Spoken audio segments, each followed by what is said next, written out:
Assalamualaikum warahmatullahi wabarakatuh. Perkenalkan, nama saya Jesse Royce Amaral, kelas BOR 6, semester 6 dari Prodi Pendidikan Olahraga, Fakultas Ilmu Pendidikan di Universitas Muhammadiyah Jakarta. Nah, dengan dibuatnya video ini atau video presentasi ini untuk memenuhi kebutuhan penilaian UTS dari mata kuliah metodologi penelitian tindakan kelas. Nah, oke, langsung saja ya. Jadi di sini nih saya membuat presentasi dari artikel saya sendiri, artikel PTK penelitian tindakan kelas itu yang berjudul Penerapan Teknik Dasar Futsal, Passing, Dribbling, dan Shooting untuk meningkatkan minat dan bakat dari sekolah Madrasah Ibtidaiyah Swasta Al Hidayah. Dan di sini poin pertama ada pendahuluan yang berisikan kalimat futsal adalah olahraga yang membutuhkan keterampilan teknis tinggi dengan permainan yang cepat dan dinamis. Salah satu faktor penentu keberhasilan dalam futsal adalah penguasaan teknik dasar. Nah, dari penguasaan teknik dasar ini yang tadi kita sudah jelaskan di judulnya itu ada teknik passing, dribbling, dan shooting. Nah, untuk faktor penentu passing. Nah, faktor penentu passing itu ya seperti kita passing terhadap kawan atau sesama tim itu dengan baik dan benar. Nah, di sini ada ketiga teknik ini menjadi fondasi utama dalam setiap permainan futsal karena mereka tidak hanya berpengaruh pada individual skill, tetapi juga pada kerjasama tim dan strategi permainan secara keseluruhan. Meskipun demikian, banyak pemain yang masih menghadapi kesulitan dalam menerapkan teknik dasar dengan efektif, baik dalam latihan maupun pertandingan.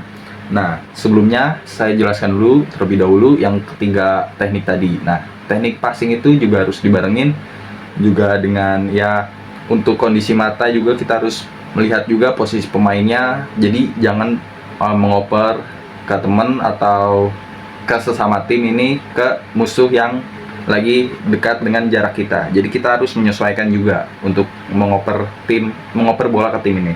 Dan untuk dribbling, nah dribbling ini juga bisa dibilang kita harus memvariasikan dengan cara mungkin dribble atau menggocek-gocek untuk juga itu bertujuan untuk kita melewati lawan dan kemudian kita passing lagi.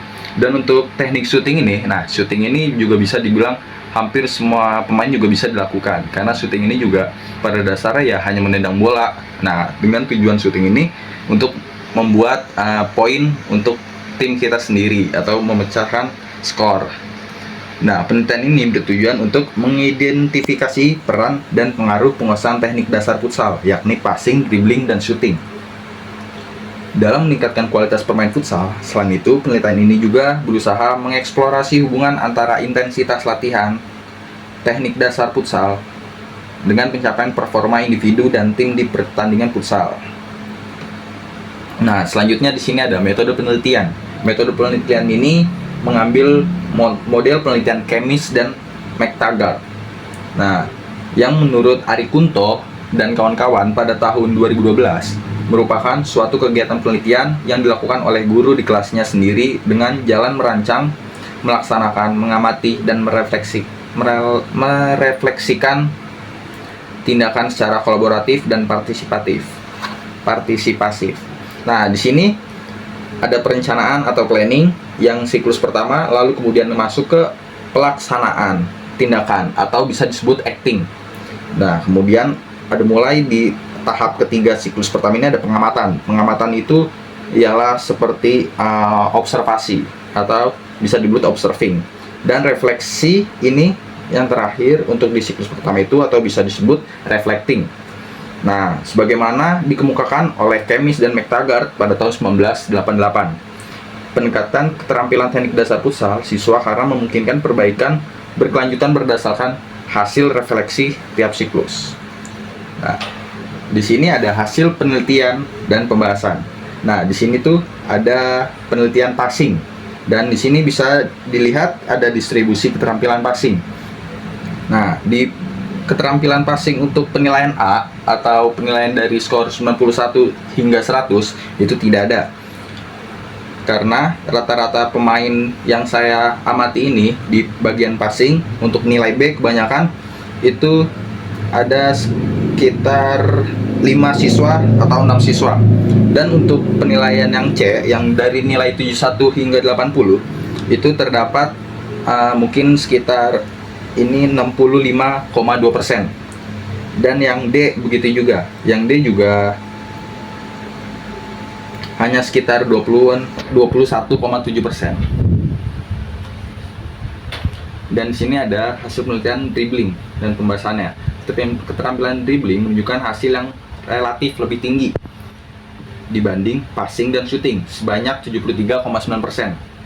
Siswa berada pada kategori A 91 hingga 100. Nah, bisa dilihat di sini tuh ada tertinggi untuk distribusi keterampilan dribbling dalam kurvanya ini. Nah, di sini tuh ada 16 hingga 17 siswa. Nah, untuk pada kategori B itu terdapat 17,4%, menandakan bahwa siswa sudah cukup familiar dan nyaman dengan teknik dribbling. Ini didukung oleh kecenderungan siswa untuk lebih menikmati aktivitas menggiring bola karena dianggap menyenangkan dan menantang secara individu. Selanjutnya ada hasil penelitian dan pembahasan shooting. Hasil observasi keterampilan shooting pada siklus pertama menunjukkan bahwa kemampuan siswa masih tergolong rendah dibandingkan teknik dasar lainnya seperti dribbling dan passing. Nah, dari total 23 siswa ini, hampir semuanya bisa melakukan shooting pada distribusi keterampilan ini. Nah, yang bisa dilihat dari pertama, yang A ini juga banyak. Dari skor yang 91 hingga 100, itu terdapat 3 siswa. Nah, 3 siswa ini atau dipersenkan itu di persentasenya 13% yang mencapai kategori A. Nah, kemudian yang untuk kategori B ini terdapat 5 siswa. Dan untuk yang kategori C itu terdapat 10 siswa. Dan yang D terdapat 5 siswa. Nah, kesimpulan dari presentasi ini, hasil penelitian menunjukkan bahwa teknik dribbling merupakan keterampilan yang paling cepat dikuasai oleh siswa dengan presentasi tertinggi dalam kategori nilai A. Hal ini menunjukkan bahwa aktivitas yang bersifat individual dan menyenangkan dapat memotivasi siswa untuk belajar lebih baik. Di sisi lain, keterampilan passing dan shooting membutuhkan pendekatan pelatihan yang lebih terstruktur karena melibatkan koordinasi tim dan aspek teknik yang kompleks seperti akurasi dan kekuatan tendangan. Nah, dengan demikian dapat disimpulkan bahwa latihan yang sistematis berbasis praktik nyata dan dilengkapi alat bantu mampu memberikan dampak positif dalam proses pembelajaran PJOK.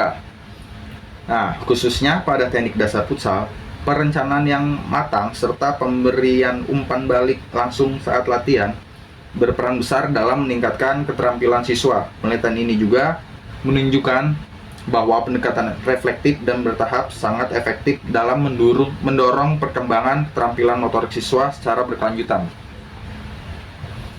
Nah, mungkin sekian dari presentasi saya. Ini juga ada sedikit pantun ya.